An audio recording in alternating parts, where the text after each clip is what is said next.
నమస్కారం. వినుకొండ న్యూస్‌కి స్వాగతం. ఈరోజు ముఖ్యాంశాలు.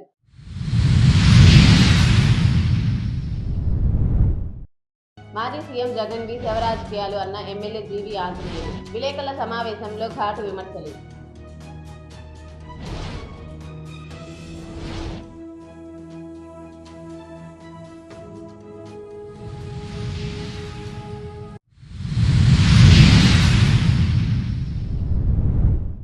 రిజర్వులకు భారీ వరద నీరు. నీటితో కలకలలాడుతున్న ప్రాజెక్టులు.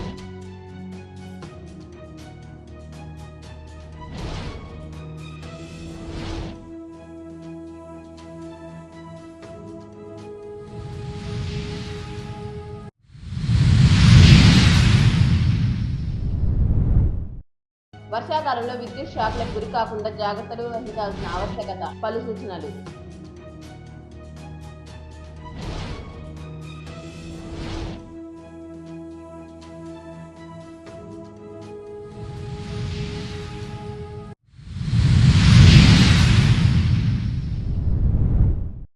వ్యక్తిగత కక్షల నేపథ్యంలో ఇద్దరు వ్యక్తుల మధ్య జరిగిన హత్యకు రాజకీయ రంగు పులిమి శవరాజకీయాలు చేయటం మాజీ సీఎం జగన్మోహన్ రెడ్డికి సిగ్గుచేటని వినుకొండ ఎమ్మెల్యే జీవి ఆంజనేయులు అన్నారు. టీడీపీ కార్యాలయంలో జరిగిన విలేకరుల సమావేశంలో ఆయన మాట్లాడుతూ జగన్మోహన్ రెడ్డి అధికారం కోల్పోయినప్పటి నుండి మతి భ్రమించి మాట్లాడుతున్నాడని జీవి విమర్శించారు.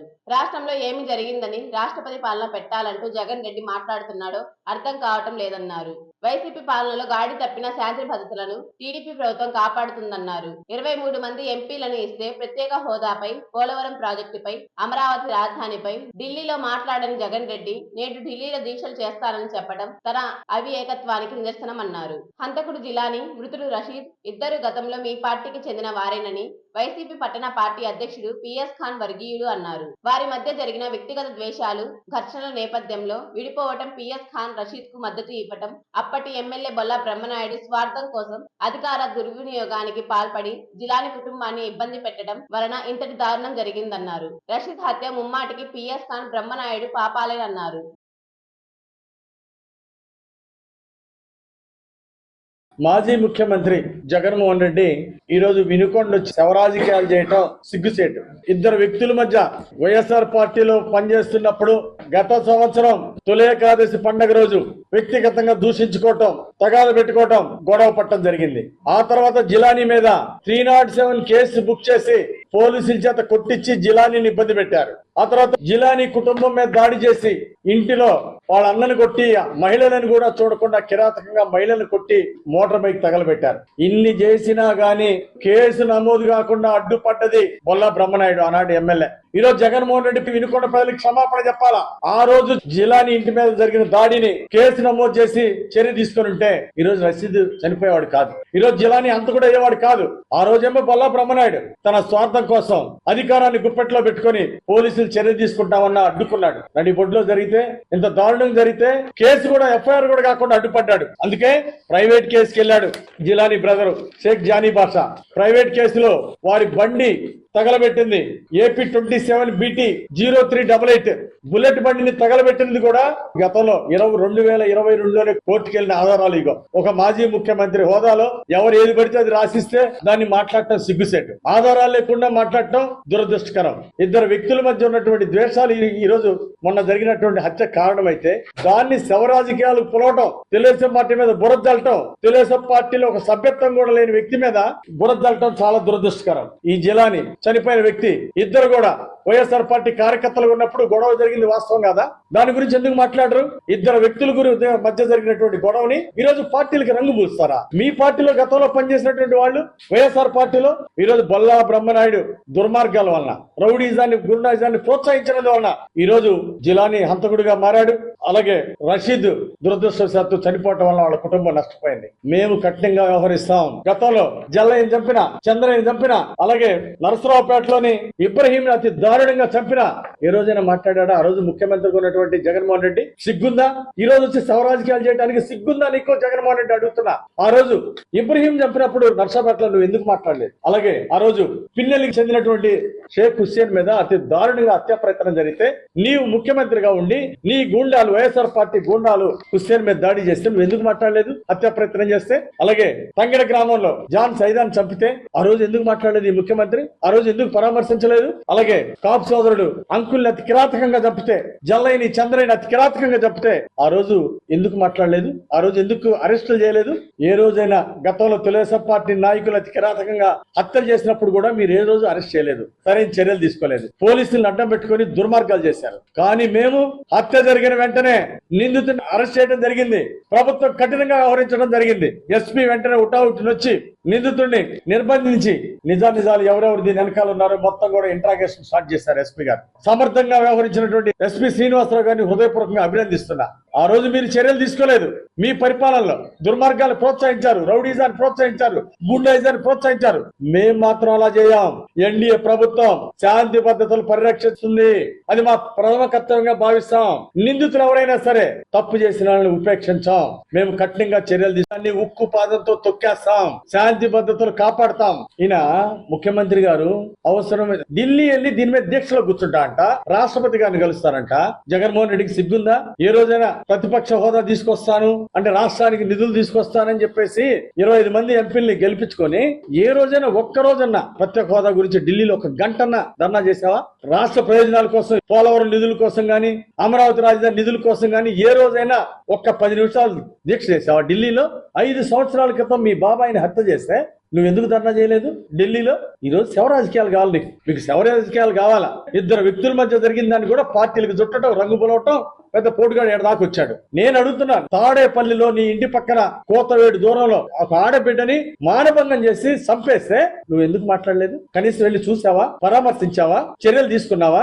ఎందుకు తీసుకోలేదు? అనేక మంది దళితుల మీద, దళితుల ప్రాణాలని మీ వైఎస్ఆర్ పార్టీ నాయకులు పట్టణ పెట్టుకుంటే, అనేక మంది బీసీ నాయకుల్ని, ముస్లిం మైనార్టీల్ని వైఎస్ఆర్ పార్టీ నాయకులు చంపేస్తే ఏ రోజైనా మాట్లాడేవా నువ్వు? రవిశంకర్ రెడ్డి అంట, ఈ రవిశంకర్ రెడ్డిని వెనకేసుకొస్తున్నాడు. సిగ్గుందా? తప్పుడు కేసులు పెట్టడం, తెలుగుదేశం వాళ్ళ మీద వేధింపులు చేయటం, దాడులు చేపించడం, దాడులు చేసిన వాళ్ళ మీద కేసులు లేకుండా చేయటం, ఇదేనా మీ ఎస్పీ రవిశంకర్ రెడ్డి చేసిన నిర్వాహకం? నీకు వైఎస్ఆర్ పార్టీ కార్యకర్తలా చేశాడు కాబట్టే, ఒక ఎస్పీ బాధ్యతలను మర్చిపోయి అతి కిరాతకంగా చేశాడు కాబట్టే అలాంటి దుర్మార్గుడైన ఎస్పీని ట్రాన్స్ఫర్ చేశారు. అలాంటి ఆయన్ని వెనకేసుకొస్తావా సిగ్గు లేకుండా? గతంలో మీ ప్రభుత్వంలో రౌడీజాన్ని మీరు ప్రోత్సహించడం, గూండాయిజాన్ని ప్రోత్సహించడం, గంజాయి గుట్కాలను ప్రోత్సహించడం, నాసి రకం బ్రాందీ విస్కీని ప్రోత్సహించడం, యథేచ్ఛగా అమ్మటం, దీని వల్లనే గూండాయిజాన్ని మీరు పెంచి పోషించారు. దాని వల్ల ఈ దుష్పరిణామం జరిగింది. ఈ రోజు రషీద్ చనిపోయాడంటే కారణం, ఈ రోజు జిలాని ఒక అంతడుగా మారాడంటే కారణం మీరు. ఆనాడు ముఖ్యమంత్రి గుండి సరైన చర్యలు తీసుకోపోవటం, జరిగినటువంటి గొడవల మీద ఆ రోజు మీరు చర్యలు తీసుకొని ఉంటే, ఆ రోజు ఎమ్మెల్యేగా ఉన్నటువంటి బొల్లా బ్రహ్మనాయుడు చర్యలు తీసుకొని ఉంటే ఈ రోజు 2 కుటుంబాలు నష్టపోయాయి కాదు. 2 కుటుంబాల మధ్య జరిగినాయి. ఈ విధంగా రాజకీయ స్వార్థ ప్రయోజనాల కోసం చిత్రీకరించడం ఇది చాలా దుర్మార్గం. జగన్మోహన్ రెడ్డి వలన, పరిపాలన వలన, బొల్లా బ్రహ్మనాయుడు వలన, రౌడీజం, గూండాయిజం ప్రోత్సహించినందువలన, ఆ రోజులు దాడులు జరిగిన వాళ్ళ మీద కేసులు కట్టకపోవటం వలన ఈ దురాఘాతాలు జరిగినాయి. కాబట్టి క్షమాపణ చెప్పాల్సింది నువ్వు. బొల్లా బ్రహ్మనాయుడు క్షమాపణ చెప్పాలా వినుకొండ ప్రజలకి, అలాగే మాజీ ముఖ్యమంత్రి జగన్మోహన్ రెడ్డి వినుకొండ ప్రజలకి క్షమాపణ చెప్పాలని నేను డిమాండ్ చేస్తున్నా. మీరు చేసినటువంటి ద్రోహం వలన, మీ పాపాల వలన ఈ రోజు ఈ హత్య జరగడానికి కారణం. ఇక్కడి నుండి ఇలాంటివి జరగకుండా కఠినంగా వ్యవహరిస్తాం. తప్పు చేసిన వాళ్ళ మీద కఠినంగా శిక్షిస్తాం. నిందితులు ఎంతటి వారైనా కఠినంగా శిక్షిస్తాం. లా అండ్ ఆర్డర్ కాపాడటం మా బాధ్యతగా భావిస్తాం. ఎన్డీఏ ప్రభుత్వంలో ప్రభుత్వ పథకాల గురించి, సంక్షేమ పథకాల గురించి మాట్లాడి మాజీ ముఖ్యమంత్రి జగన్మోహన్ రెడ్డి ఆయన ఏదో పెద్ద ఎరగబొడిసినట్టు, అభివృద్ధి శూన్యం జగన్మోహన్ రెడ్డి పాలనలో, అరాచకాలు, దోపిడీ, లక్షల కోట్లు దోచుకున్న నువ్వు సంక్షేమ పథకాలు ఇచ్చిన హామీలో 10% కూడా అమలు చేయనటువంటి జగన్మోహన్ రెడ్డి ఈ రోజు చంద్రబాబు గారి పథకాల గురించి మాట్లాడటం సిగ్గుసేట. 2000 పెన్షన్ 3000 చేస్తానని సంవత్సరానికి 250 పెంచిన చరిత్ర అనేది. 4 సంవత్సరాలు 250 పెంచారు జగన్ పాలనలో. మరి ఈ రోజు చంద్రబాబు గారు రాగానే వెంటనే మొదటి నెలలోనే పెన్షన్ 3000 నుండి 4000 ఏకదమ్మన 1000 రూపాయలు పెంచారు. 4000 పెన్షన్ చేశారు. ఒకే రోజు జనవరి 1 రోజు 95% పంపిణీ చేశారు పెన్షన్లు. ఏ రోజని మీరు చేశారా? మీరు 250 రూపాయలు సంవత్సరానికి పెంచిన చరిత్ర మీది. ఒకే నెలలో 3000 నుండి 4000 1000 రూపాయలు పెంచిన చరిత్ర చంద్రబాబు గారు. విభిన్న ప్రతిభావంతులకు నెలకు 6000 ఇచ్చారు. ఏ రోజని మీరు ఇచ్చారా? ప్రభుత్వ పథకాల గురించి, సంక్షేమ పథకాల గురించి మాట్లాడే అర్హత జగన్మోహన్ రెడ్డి గారు లేదు. మీ సంక్షేమ పథకాలు అమలు చేయలేదు కాబట్టే, అభివృద్ధి మీరు చేయలేదు కాబట్టే మిమ్మల్ని చిత్తుగా ఓడించి ప్రజలు ఇంటికి పంపించారు. ఇకనైనా బుద్ధి తెచ్చుకోండి, ఇకనైనా శవ రాజకీయాలు మార్చుకోండి. ఇదే విధంగా మీరు శవ రాజకీయాలు చేస్తే మీకు పుట్టగతులు కూడా ఉండవు. ఈసారి సింగిల్ డిజిట్ కూడా రాదు. ఆ విషయం మీరు గుర్తుపెట్టుకోవాలా. శవ రాజకీయాలు ఆపండి. ఇప్పటికైనా మంచి పద్ధతులు నేర్చుకోండి. చంద్రబాబు గారు చేసే మంచిని అభినందించండి. ప్రజలకు చేరేటువంటి మంచిని ప్రోత్సహించండి. అరాచకాల్ని, దుర్మార్గాల్ని ఖండించండి. ఇకనైనా జగన్మోహన్ రెడ్డి పద్ధతి మార్చుకోకపోతే ఈసారి 11 సీట్లు వచ్చినాయి.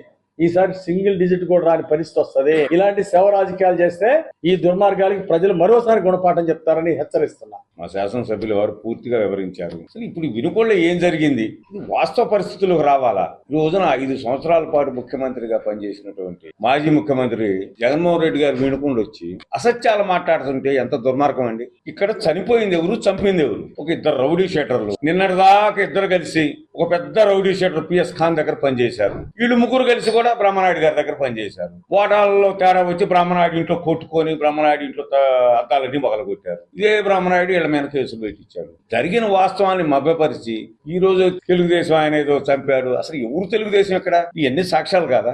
ఇంత నగ్న సత్యాన్ని మసిపూసి మారేడుగా చేసే విధంగా ఈ విధంగా వ్యవహరించడం అనేది చాలా దుర్మార్గం. ముఖ్యంగా గత 5 ఏళ్లలో ఈ బొల్లా బ్రహ్మనాయుడు గారి నేతృత్వంలో వినుకొండ నియోజకవర్గం, ముఖ్యంగా వినుకొండ పట్టణంలో అనేక గొడవలు, అనేక రకాలైనటువంటి గంజాయి బ్యాచ్ని ప్రోత్సహించడం. ఇప్పుడు దురదృష్టం ఏంటంటే 6 కేసుల్లో ముద్దాయికి ఉన్నటువంటి ఆ పిఎస్ ఖాన్ అనే అతను ఇందాక జగన్మోహన్ రెడ్డి గారు వెనకుండి కనపడతా ఉన్నాడు. మీరా ఈ రౌడీ షీట్ల గురించి, హత్యల గురించి మాట్లాడేది? అసలు ముందు మీ పక్కన ఎవరు ఉన్నారు? గత 5 ఏళ్లలో జరిగింది ఏంటి? ఇన్ని వాస్తవాలన్నీ ప్రజలకు తెలుసు. ఈ పట్టణంలో ఉన్నటువంటి, ఈ నియోజకవర్గంలో ఉన్నటువంటి ప్రజలందరికీ తెలుసు. ఇక్కడ ఉన్నటువంటి ప్రస్తుత ఎమ్మెల్యే జీవి ఆంజనేయులు గారి మనస్తత్వం ఏంటో, గతంలో మేం చేసినప్పుడు జరిగినటువంటి లా అండ్ ఆర్డర్ పోని గత 5 ఏళ్లలో ఈ టౌన్ లో ఎన్ని సంఘటనలు అంటే రైతులు తలకాయల దగ్గరుండి పగల కొట్టించిన సంస్కృతి ఈ బ్రహ్మనాయుడిది. ఆ రోజు వీళ్ళు మొత్తం అక్కడే ఉన్నారు.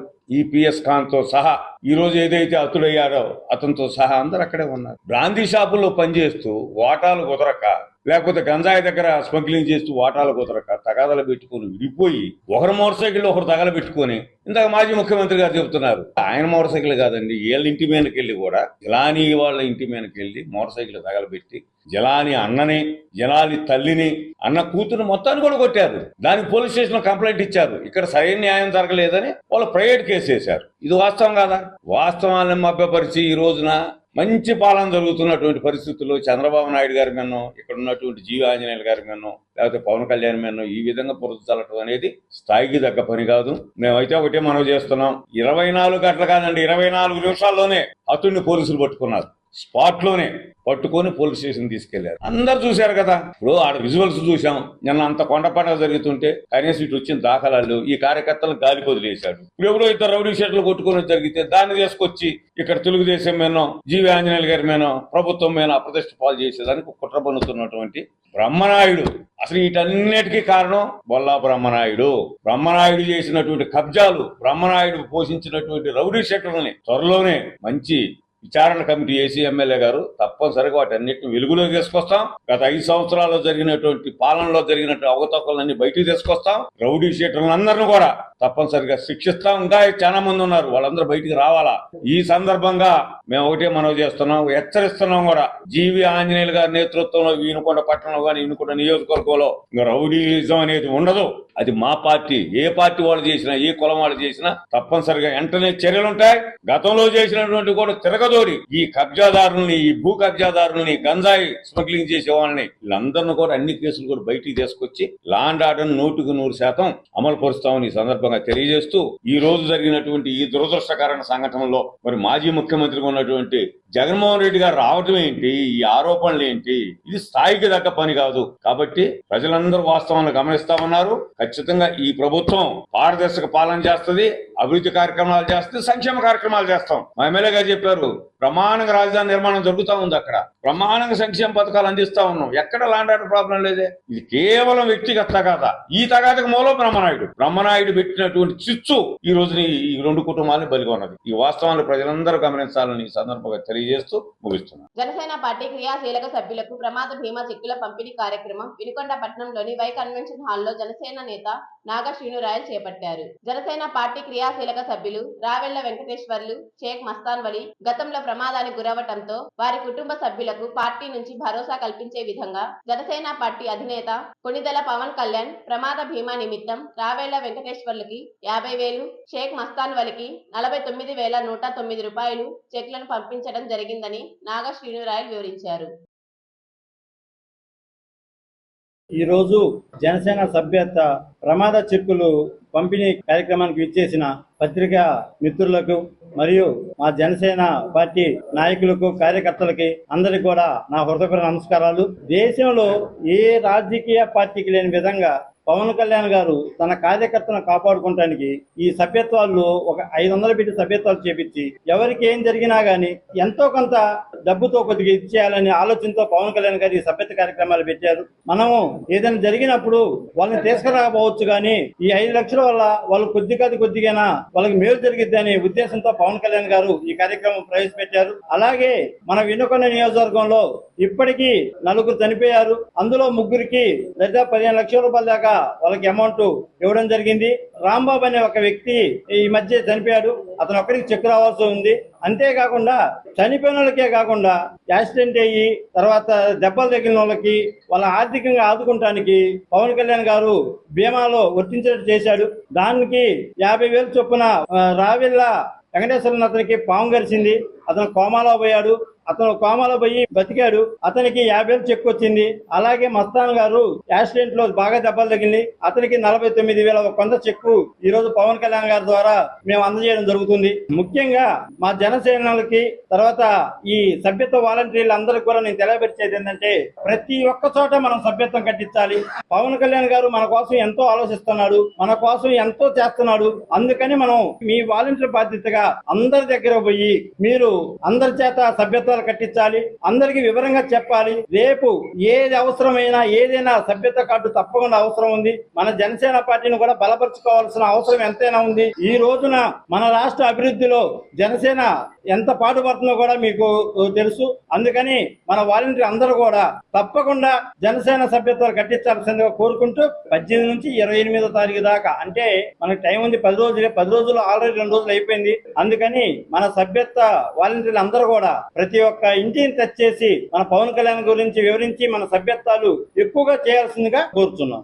జూరాల ప్రాజెక్టుకు భారీగా వరద నీరు చేరుకుంది. దీంతో అధికారులు ప్రాజెక్టు 5 గేట్లు ఎత్తివేశారు. నీరు దిగువన ఉన్న శ్రీశైలం ప్రాజెక్టుకి భారీగా వరద నీరు చేరుతుంది. అదే విధంగా పల్నాడు జిల్లా మాచల మండలంలోని పర్యాటక ప్రాంతమైన ఎత్తిపోతలకు వరద ప్రవాహం పెరిగింది. గత 4 రోజులుగా కురుస్తున్న భారీ వర్షాలతో ఎత్తిపోతల జలకలను సంతరించుకుంది.